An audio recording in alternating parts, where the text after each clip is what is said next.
Salam semangat, salam kasih, salam inspirasi untuk kita yang terkasih di dalam nama Tuhan Yesus Kristus. Kembali dengan Ibu NSB, Guru Pendidikan Agama Kristen Protestan yang mengajar di SMP Negeri 1 Payung. Sebelum kita memulai pembelajaran kita akan membaca firman Tuhan dan berdoa terlebih dahulu. Karena itu, kita akan membaca firman Tuhan dari Mazmur 37 ayat 37 yang berbunyi, "Perhatikanlah orang yang tulus dan lihatlah kepada orang yang jujur, sebab pada orang yang suka damai akan ada masa depan." Mari kita bersatu dalam doa. Kami bersyukur untuk karunia-Mu dalam kehidupan kami. Kami memohon hikmat-Mu dalam hati dan pikiran kami, agar kami dipenuhi Roh Kudus, memahami tentang hidup berkelimpahan dalam kehidupan kami, sehingga kami mampu memahami maksud Tuhan dalam kehidupan ini. Dalam nama Tuhan Yesus penebus kami berdoa. Amin. Baik, materi kita ini judul besarnya adalah tentang hidup berkelimpahan. Ini untuk kelas 8. Dan nats yang berhubungan dengan hidup berkelimpahan adalah Mazmur 37 ayat 23 sampai 37. 1 Korintus 15 ayat 54 sampai 58. Nah, sekarang kita akan bahas tentang submateri, yaitu Kristus sebagai pemimpin yang layak diikuti. Tuhan Yesus layak sebagai pemimpin karena dengan alasan sebagai berikut. 1. Tuhan Yesus melakukan pengajaran, mujizat, dan keajaiban. Matius 4 ayat 24 sampai 25. 2. Tuhan Yesus melakukan hal-hal yang baik sebagai teladan hidup. 3. Tuhan Yesus mengajarkan agar menjalani hidup untuk mendapatkan makna yang terbaik. 4. Tuhan Yesus membuka mata agar kita melakukan ajaran Allah dalam kehidupan sehari-hari. Itu bisa kita baca di Matius 5. 5. Tuhan Yesus mengajarkan untuk menolong sesama dengan tulus. Bisa dibaca di Matius 6 ayat 1 sampai 4. Dan yang keenam, Tuhan Yesus mengajarkan agar berdoa dengan benar. Bisa dilihat di Matius 6 ayat 1 sampai 14. Coba perhatikan Matius 6 ayat 6 sampai 8 tentang bagaimana seharusnya sikap kita dalam berdoa. Yaitu, "Tetapi jika engkau berdoa, masuklah ke dalam kamarmu, tutuplah pintu dan berdoalah kepada Bapamu yang ada di tempat tersembunyi. Maka Bapamu yang melihat yang tersembunyi akan membalasnya kepadamu. Lagi pula dalam doamu itu, janganlah kamu bertele-tele, seperti kebiasaan orang yang tidak mengenal Allah. Mereka menyangka bahwa karena banyaknya kata-kata doanya akan dikabulkan. Jadi janganlah kamu seperti mereka, karena Bapamu mengetahui apa yang kamu perlukan sebelum kamu minta kepadanya."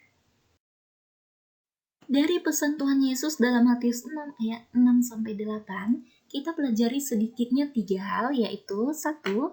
Menaikkan doa bukanlah tindakan yang bertujuan untuk mendapatkan pujian dari orang lain, melainkan untuk membina hubungan pribadi kita dengan Allah. 2. Isi doa kita adalah percakapan yang keluar dari hati kita, apa adanya, tidak perlu panjang lebar. 3. Walaupun Allah Bapa mengetahui apa isi hati kita sebelum kita mengucapkannya, namun Ia tetap menunggu sampai kita memintanya, yang berarti bahwa kita menunjukkan kebergantungan kita kepada Allah Sang Pemurah. Barna di tahun 2001 menegaskan bahwa menjadi pengikut Kristus bukanlah sekedar mengikuti Kristus kemanapun Ia pergi, melainkan mengikuti melalui sikap hidup dan gaya hidup kita. Artinya, melalui apa yang kita ucapkan atau tidak ucapkan, apa yang kita lakukan atau tidak lakukan, orang lain akan tahu bahwa kita adalah pengikut Kristus yang setia, yang sejati. Ini didasari oleh komitmen seumur hidup untuk memuliakan Tuhan dalam apapun yang kita kerjakan. Contohnya, ketika teman-teman sekelas menyontek saat ujian, kita memilih untuk tidak menyontek, karena kita memilih untuk bersikap jujur dan bukan penipu. Perhatikan video berikut dengan seksama. Andreas adalah saudara Simon Petrus. Arti nama Andreas dalam bahasa Yunani adalah jantan. Sangat menarik bahwa nama Andreas atau dalam bahasa Inggris Andrew berasal dari bahasa Yunani, bukan dari bahasa Arab. Andreas adalah murid pertama Tuhan Yesus. Sebelumnya, ia adalah murid Yohanes Pembaptis. Kepadanya Yohanes Pembaptis memperkenalkan Tuhan Yesus sebagai anak domba Allah. Kemudian ia mengikut Tuhan Yesus dan membawa Petrus saudaranya kepada Yesus. Setelah itu, bersama dengan Petrus ia dipanggil menjadi murid sepenuhnya. Andreas berasal dari Betsaida, daerah Galilea, namun selanjutnya tinggal bersama Petrus di Kapernaum sebagai penjala ikan. Seberapa dekat Andreas dengan Yesus? Dalam Injil dan Kisah Sinoptik, ke-12 Rasul selalu terdaftar dalam 3 kelompok yang terdiri dari 4 orang. Yang pertama dari kelompok-kelompok ini menunjukkan mereka yang paling dekat dengan Yesus, mencakup 2 pasang saudara. Yang pertama, Petrus dan Andreas, putra-putra Yunus. Yang kedua adalah Yakobus dan Yohanes, putra-putra Zebedeus. Dengan demikian, Andreas adalah salah satu dari 4 murid yang paling dekat dengan Yesus. Apa yang diungkapkan Injil tentang Andreas? Tradisi Injil menyebutkan ada 3 peristiwa penting. Yang pertama adalah penggandaan roti di Galilea. Pada kesempatan itu, Andreas yang menunjukkan kepada Yesus kehadiran seorang anak laki-laki yang membawa 5 roti jelai dan 2 ikan, di mana Andreas meragukan kecukupannya untuk disajikan kepada ribuan orang saat itu. Peristiwa yang kedua adalah di Yerusalem.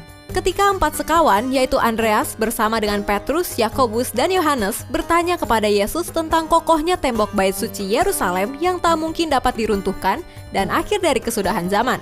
Andreaslah yang berkata, "Beritahu kami kapan ini akan terjadi dan apa yang akan menjadi tanda ketika semua hal ini harus diselesaikan?" Ketiga, Andreas dengan nama Yunaninya berfungsi sebagai jembatan antara pengikut Yesus dari orang Yahudi dan bukan Yahudi, yaitu Yunani.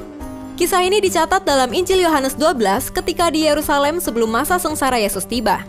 Ketika perayaan Paskah, Yohanes menceritakan beberapa orang Yunani telah datang ke kota, mungkin proselit atau orang-orang yang takut akan Allah yang datang untuk menyembah Allah Israel pada hari raya Paskah. Andreas dan Filipus, 2 rasul dengan nama Yunani, melayani sebagai penafsir dan penengah kelompok kecil orang Yunani ini bersama Yesus. Andreas dikenal sebagai penginjil mula-mula. Tidak heran jika ia disebut sebagai penginjil nasional dan internasional yang pertama. Seperti apa akhir hidup Andreas dan bagaimana kisah kematiannya? Menurut tradisi, Andreas menghabiskan tahun-tahun terakhir hidupnya di Skythia, bagian utara Laut Hitam. Tetapi sebuah buku kecil yang berjudul Acts of Andrew, kemungkinan ditulis tahun 260 Masehi, menceritakan bahwa ia memberitakan Injil terutama di daerah Makedonia dan mati martir di Patras, Yunani. Pada abad ke-15, menurut sejarawan agama Dorman Newman, Andreas pergi ke Patras di Yunani bagian barat pada 69 sebelum Masehi, di mana gubernur Roma, Aegeates, berdebat tentang kekristenan dengan Andreas. Aegeates mencoba meyakinkan Andreas untuk meninggalkan kekristenan atau pengikut Yesus, sehingga ia tidak perlu menyiksa dan mengeksekusi dia. Tapi ketika itu tidak berhasil, rupanya ia memutuskan untuk memberikan Andreas siksaan. Andreas dicambuk dan kemudian diikat dan dipakukan ke sebuah kayu salib berbentuk huruf X, sehingga ia akan menderita untuk waktu yang lama sebelum meninggal. Andreas tetap terikat di tiang gantung selama 2 hari, di mana selama 2 hari itu dia terus berkhotbah kepada orang yang lewat walau dia dalam posisi tergantung di sebuah salib X. Salib berbentuk huruf X, sebuah bentuk religius yang kini dikenal sebagai salib Andreas. Seorang pengikut Andreas yang turut menyaksikan hukuman Andreas menceritakan perkataan yang telah diucapkan oleh Andreas sebelum ia meninggal dunia, yang berbunyi, "Ternyata keinginan dan cita-cita saya bisa terkabul, di mana saya bisa turut merasakan saat-saat disiksa dan disalib seperti Yesus." Bahkan pada saat ia tergantung di kayu salib X dan sambil disiksa dengan cambukan, ia tiada henti-hentinya berkhotbah terus kepada orang-orang yang berada di situ 2 hari sebelum ajalnya tiba. Bangsa Skotlandia menjadikan salib Andreas ini sebagai lambang bendera negara mereka, karena negara itu mempunyai kisah legenda dan bersejarah berkaitan dengan Rasul Andreas. Demikian fakta Alkitab tentang Andreas. Nah, setelah kamu memahami isi video tersebut, jawablah pertanyaan ini. 1. Resiko apa yang diterima Andreas dalam mengikuti dan mengajarkan tentang Injil Yesus? 2. Upah apa yang didapatkan Andreas yang mengikuti dan mengajarkan tentang Yesus? Kamu kerjakan di buku latihan kamu. Bagaimana kita bisa menjadi pengikut Kristus yang sungguh-sungguh? Kita bisa temukan ini di Lukas 14 ayat 25-27. Pada suatu kali, banyak orang berduyun-duyun mengikuti Yesus dalam perjalanannya. Sambil berpaling, ia berkata kepada mereka, "Jikalau seorang datang kepadaku dan ia tidak membenci bapaknya, ibunya, istrinya, anak-anaknya, saudara-saudaranya laki-laki atau perempuan, bahkan nyawanya sendiri. Ia tidak dapat menjadi muridku. Barang siapa tidak memikul salibnya dan mengikut aku, ia tidak dapat menjadi muridku. Ayat-ayat ini sebenarnya mengajarkan bahwa ada syarat yang harus kita penuhi untuk mengikuti Yesus Kristus. Ketaatan kita kepada Yesus haruslah mengatasi segala ketaatan dari yang lainnya yang kita miliki.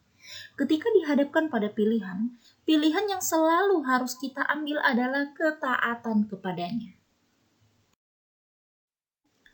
Kelimpahan yang sebenarnya ialah mengikuti hukum Yesus. Hukum yang kita terima dari ajaran Tuhan Yesus adalah tentang mengasihi. Hukum yang pertama, kita harus melakukan untuk mengasihi Tuhan dengan sepenuh hati, segenap jiwa, dan segenap akal budi. Di Matius 22 ayat 37.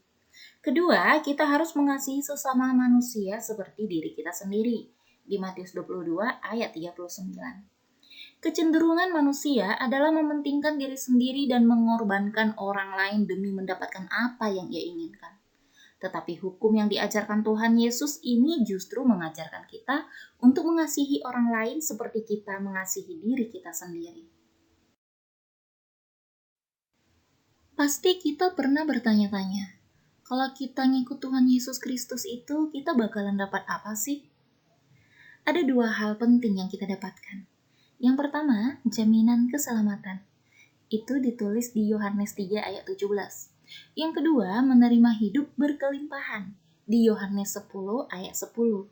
Kita akan bahas secara mendetail di nomor 2.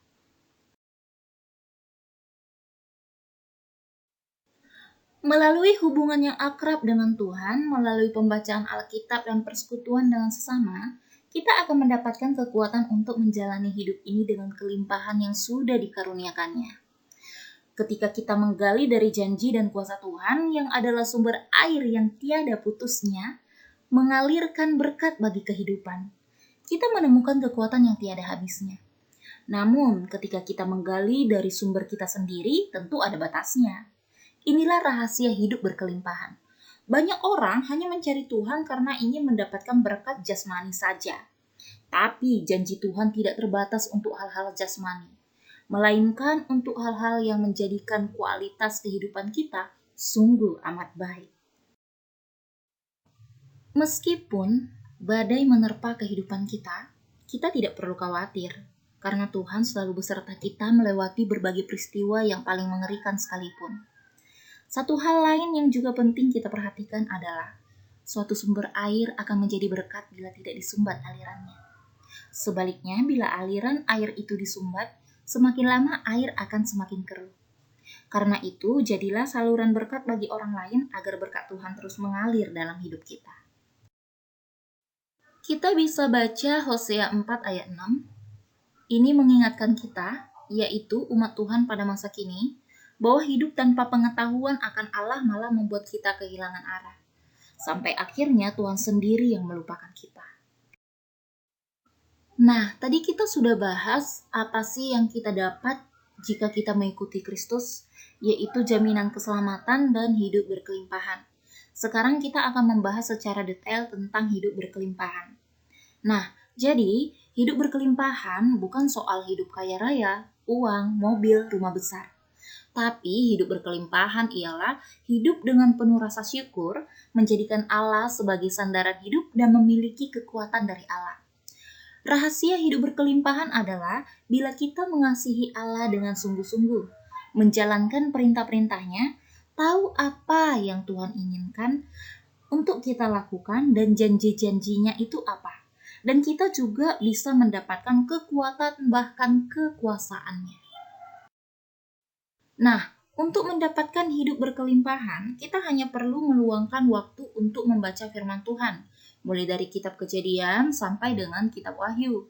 Kita akan menemukan banyak sekali ayat yang menjelaskan siapa Tuhan, apa saja sifat-sifat Allah, dan mengapa Allah begitu mengasihi umatnya. Apa janji-janji yang Allah miliki untuk kita selaku anaknya. Lalu kita menerapkan firman Allah dalam kehidupan sehari-hari. Nah, jadi Ini ada soal lagi, kalian boleh kerjakan di buku latihan kalian.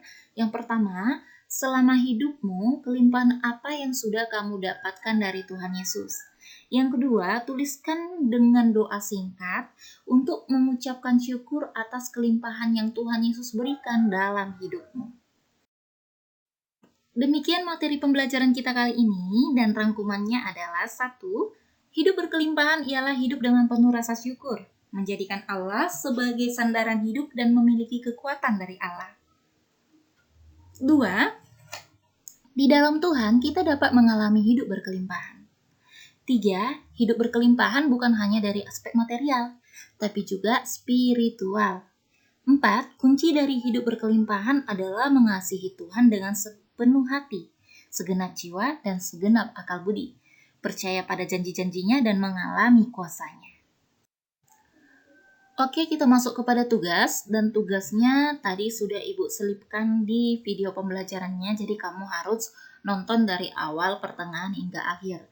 Karena bisa jadi dia tugasnya itu terletak di segala sisi, jadi kamu harus bisa lebih menyimak video pembelajarannya dengan baik agar kamu dapat tugas apa saja yang ada di dalam video kita ini.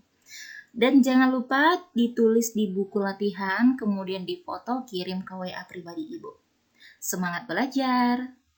Baik anak-anak yang terkasih di dalam nama Tuhan Yesus Kristus, demikian materi pembelajaran kita, kiranya kamu memaknainya dan terapkan di dalam kehidupan kamu.